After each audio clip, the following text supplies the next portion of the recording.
Well, thank you for joining us this morning. Last night, on President Trump's orders, U.S. Central Command conducted a precision strike in the middle of the night against 3 nuclear facilities in Iran, Fordow, Natanz, and Esfahan, in order to destroy or severely degrade Iran's nuclear program. And as the chairman of the Joint Chiefs will demonstrate, it was an incredible and overwhelming success. The order we received from our commander-in-chief was focused, it was powerful, and it was clear. We devastated the Iranian nuclear program. But it's worth noting the operation did not target Iranian troops or the Iranian people.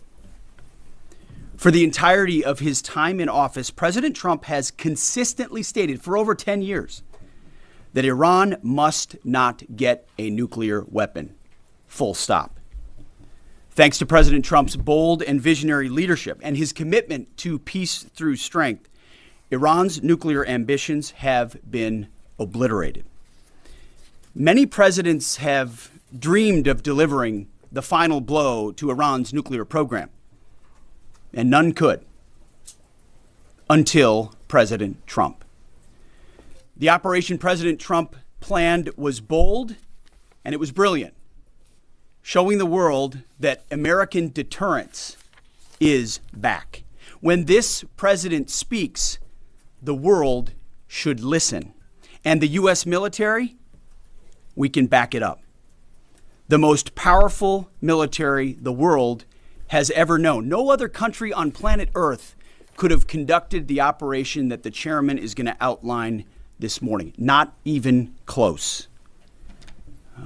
Just like Soleimani found out in the first term, Iran found out when POTUS says 60 days that he seeks peace and negotiation, he means 60 days of peace and negotiation. Otherwise, that nuclear program, that nuclear capability will not exist. He meant it. This is not the previous administration. The President Trump said no nukes. He seeks peace, and Iran should take that path. He sent out a truth last night saying this: any retaliation by Iran against the United States of America will be met with force far greater than what was witnessed tonight. Signed, the President of the United States, Donald J. Trump. Iran would be smart to heed those words. He's said it before, and he means it. I want to give recognition to the chairman of the Joint Chiefs of Staff, the Joint Staff, General Eric Kurilla at CENTCOM, who did a phenomenal job, he and his staff, all of CENTCOM. Policy, across the board, this was a joint effort, and across the Pentagon effort. I want to recognize the pilots who flew those bombers, who flew those fighters, who flew those refuelers, warriors. I want to recognize the sailors on those destroyers, in those subs, on those carriers, warriors, all of them. I want to recognize our soldiers doing air defense, base defense, QRF, warriors, all of them. Every American involved in this operation performed flawlessly. And I want to give recognition to our allies in Israel as well. This is a plan that took months and weeks of positioning and preparation so that we could be ready when the President of the United States called. It took a great deal of precision. It involved misdirection and the highest of operational security.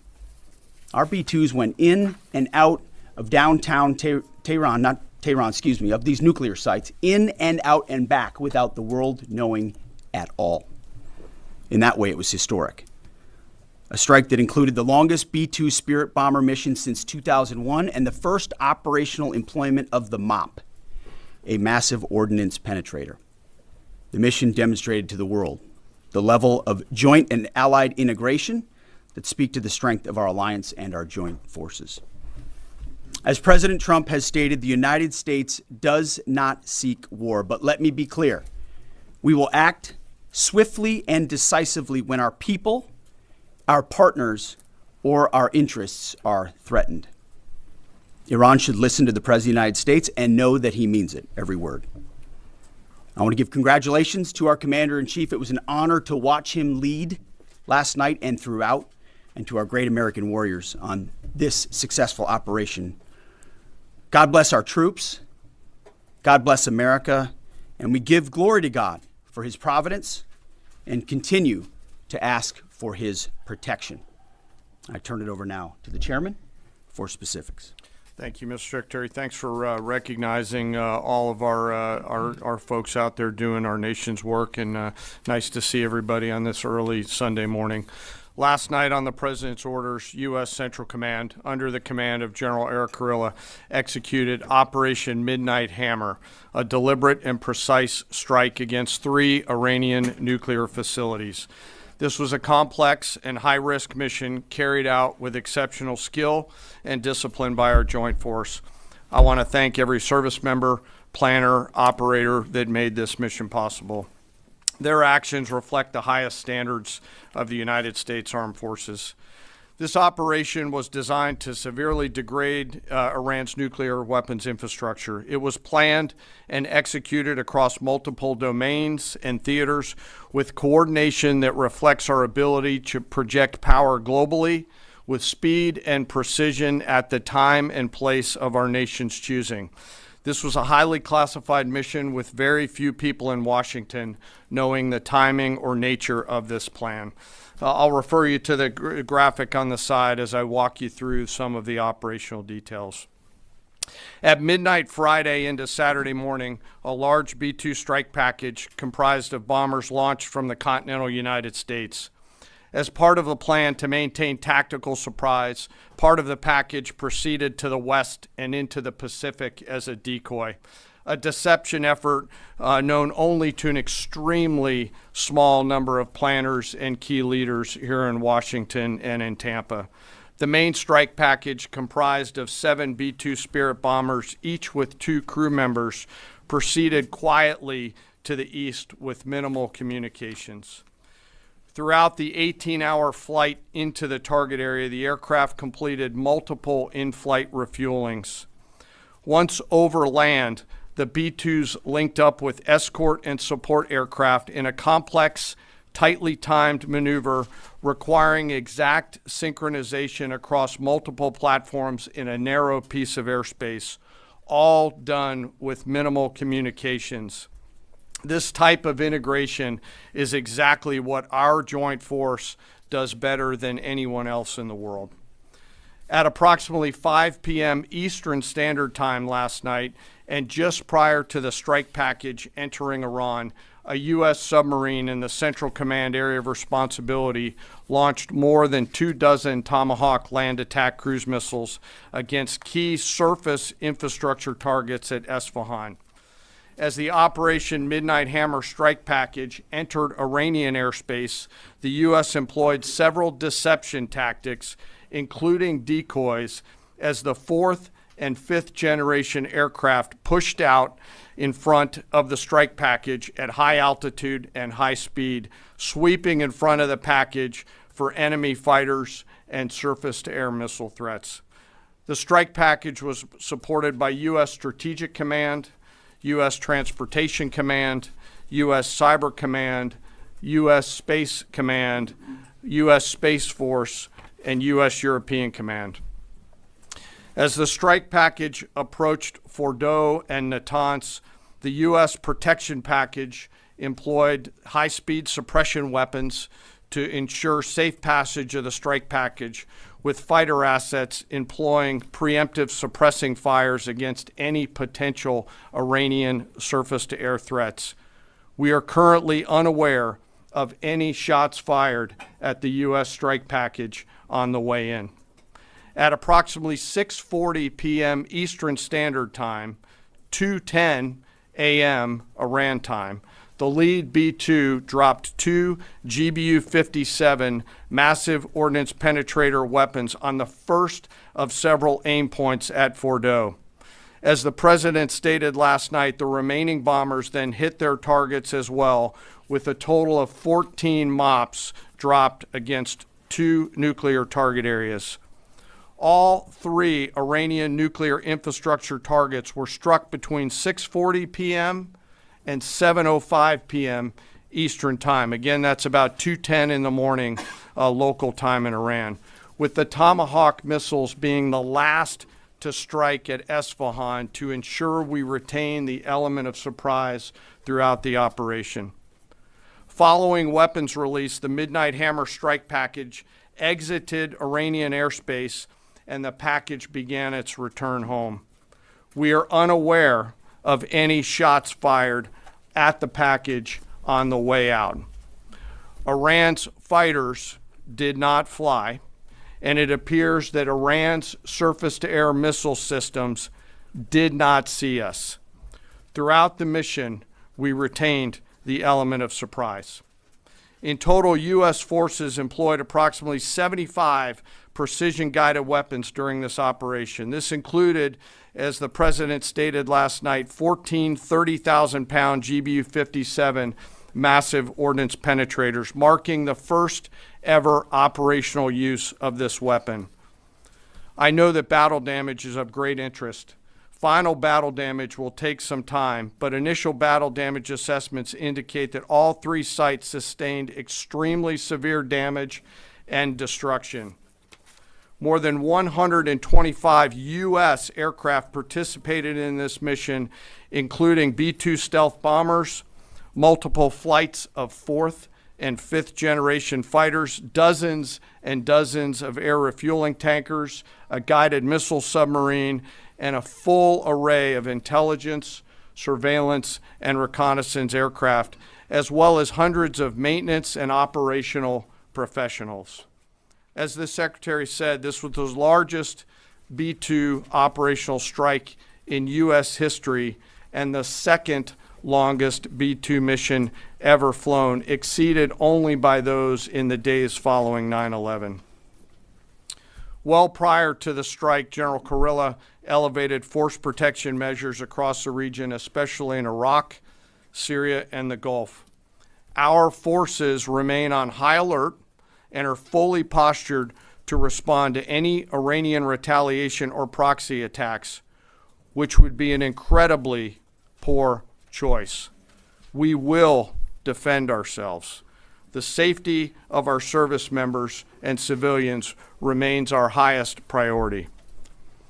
This mission demonstrates the unmatched reach, coordination, and capability of the United States military. In just a matter of weeks, this went from strategic planning to global execution. This operation underscores the unmatched capabilities and global reach of the United States military. As the President clearly said last night, no other military in the world could have done this. I join the President and the Secretary in being incredibly proud of the air crews, naval forces, cyber operators, planners, and support teams, and commanders who made this mission possible. It is their skill, discipline, and teamwork that makes this operation possible. I am particularly proud of our discipline related to operational security, something that was of great concern to the President, the Secretary, General Kurilla, and me, and we will continue to focus on this. As we stand here this morning, many assets are still airborne, and we have hundreds deployed. I ask that we keep our warfighters on their way home and our deployed service member in our thoughts. Our joint force remains ready to defend the United States, our troops, and our interests in the region. Thank you very much. We will take a few questions, Phil. Me? Yeah. So, is regime change off the table, Mr. Secretary? And to the chairman, you said the battle damage assessment is still ongoing, but do you believe that some nuclear capability in Iran remains? This mission was not and has not been about regime change. The President authorized a precision operation to neutralize the threats to our national interests posed by the Iranian nuclear program and the collective self-defense of our troops and our ally Israel. Thanks for your question. I think BDA is still pending, and it would be way too early for me to comment on what may or may not still be there. But thanks for the question. Green. No, behind you. Excuse me, Mr. Secretary, can you tell me, was there a particular moment when the president decided to pull the trigger on this operation where he said, now, rather than being, something in the holster, now we're going to pull the trigger on it? I would just say, having the opportunity to witness his leadership, he was fully committed to the peace process. Wanted a negotiated outcome, gave Iran every single opportunity, and unfortunately was met by stonewalling, which is why he gave them plenty of time to continue to come to the table and give up enrichment, give up the nuclear program.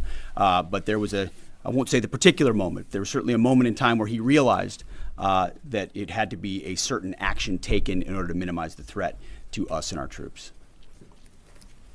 Yeah. General, you say that General Kurilla increased force protection in Iraq, Syria, and Gulf, in those areas. Were they given any advance warning the attacks were coming? And also, Mr. Secretary, when were congressional leaders notified? How long before the attacks took place? Sir, to your first question, the risk has clearly been rising over the last few weeks in the region. Based on that, and not a particular awareness of this operation, we've made smart decisions to minimize the risk to U.S. forces in the region. So they were given no advance warning? No, sir. And congressional? They were notified after the planes were safely out. Well, we complied with the notification requirements of the War Powers Act. After the attacks, they were notified? They were immediately thereafter. Yes. Thank you, Secretary. Two quick questions. Do you believe you completely destroyed Iranian nuclear program? And how about Iranian ballistic missiles? Your ally as Israel always saying that is biggest threat. And second question is very important. What will be your next step if Iran or militias under Iranian influence in the region attack U.S. interests or allies in the region?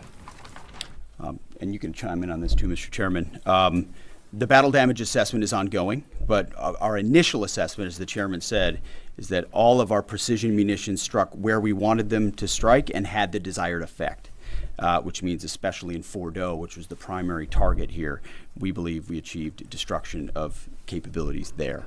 Ultimately, wherever it may be, whether it's in Iraq or Syria or bases in the Gulf, as the president said, it would be, as the chairman said, it would be a very bad idea for Iran or its proxies to attempt to attack American forces.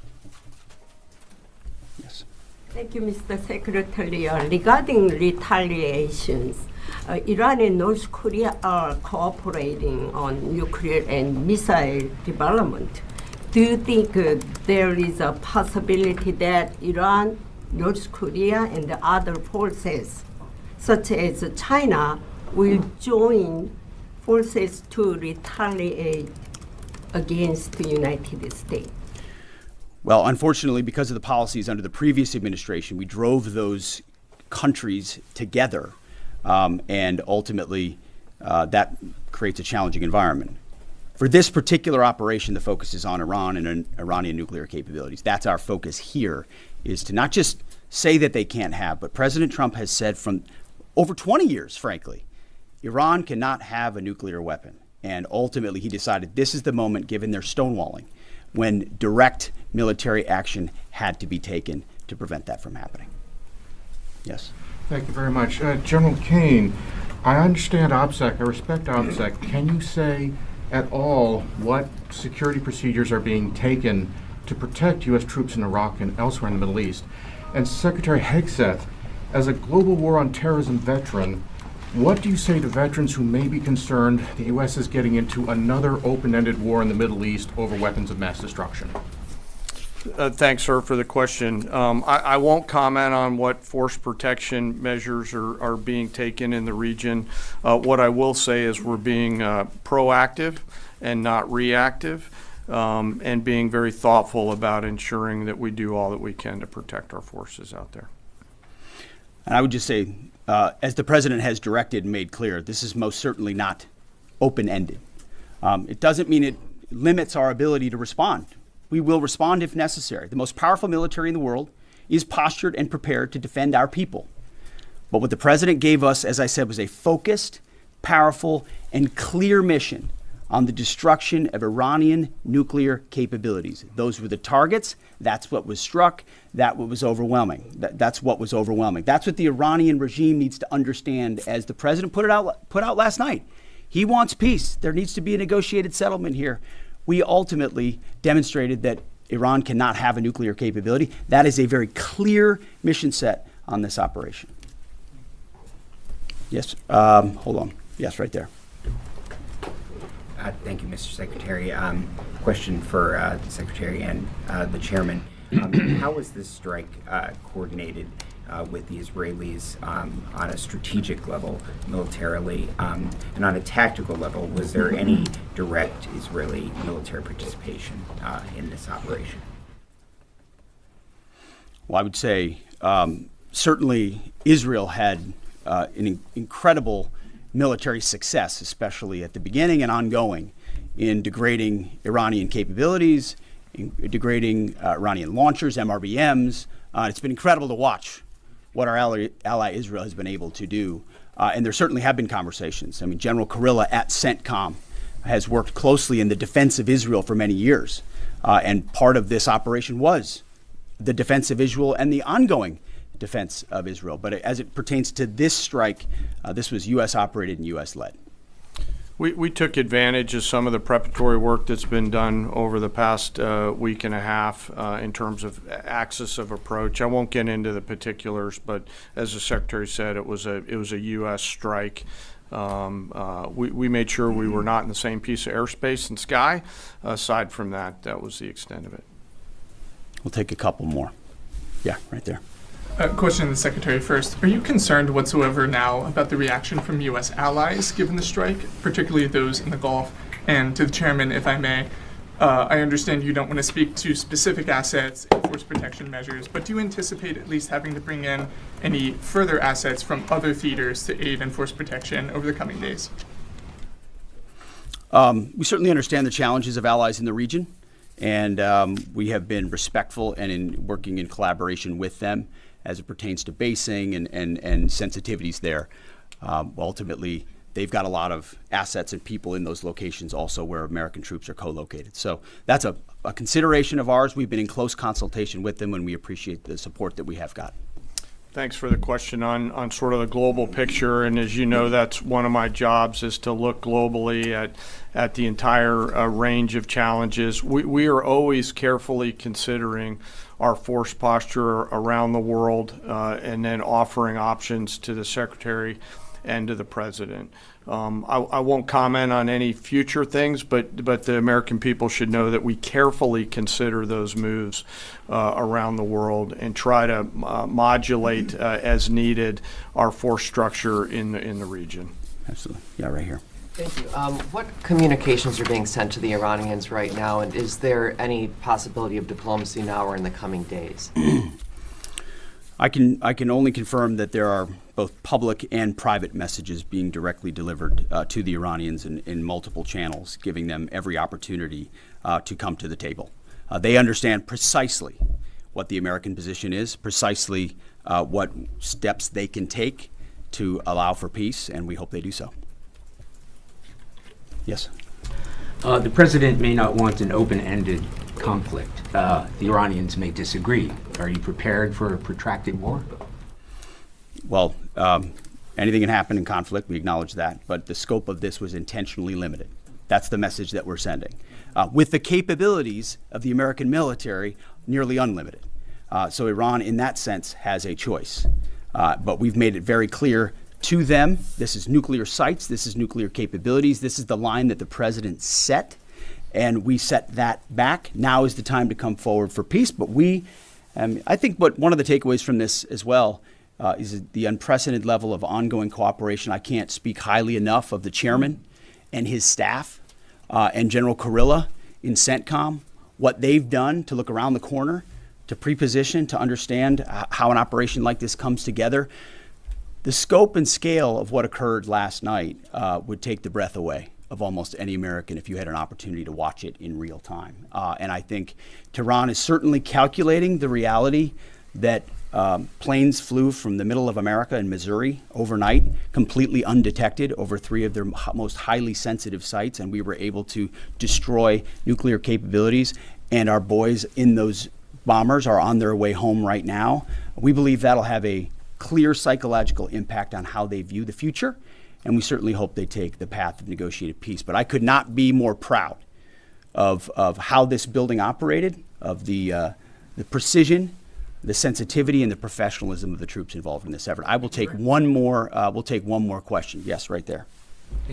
Thank you, Mr. Secretary. Concerning the justification for these strikes, in March, the Office of the Director of National Intelligence released their threat assessment, concluding, quote, Iran is not building a nuclear weapon, and Khamenei has not authorized the nuclear programs he suspended in 2003, unquote. So what new intelligence does the U.S. have since then that the Iranians have changed their position on nuclear weapons? And does this new intelligence come from U.S. sources and methods, or are we getting this information from other countries? Well, I would just simply say that the president's made it very clear.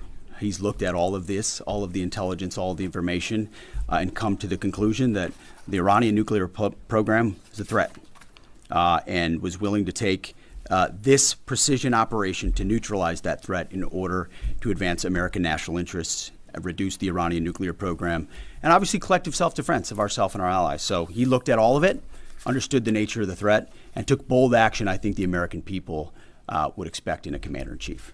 That's all we've got. Thank you very much. Appreciate it. Mr. Chairman. Thank you. Mr. Chairman, do you have any of the WC-135s up to check for radioactive material in the atmosphere?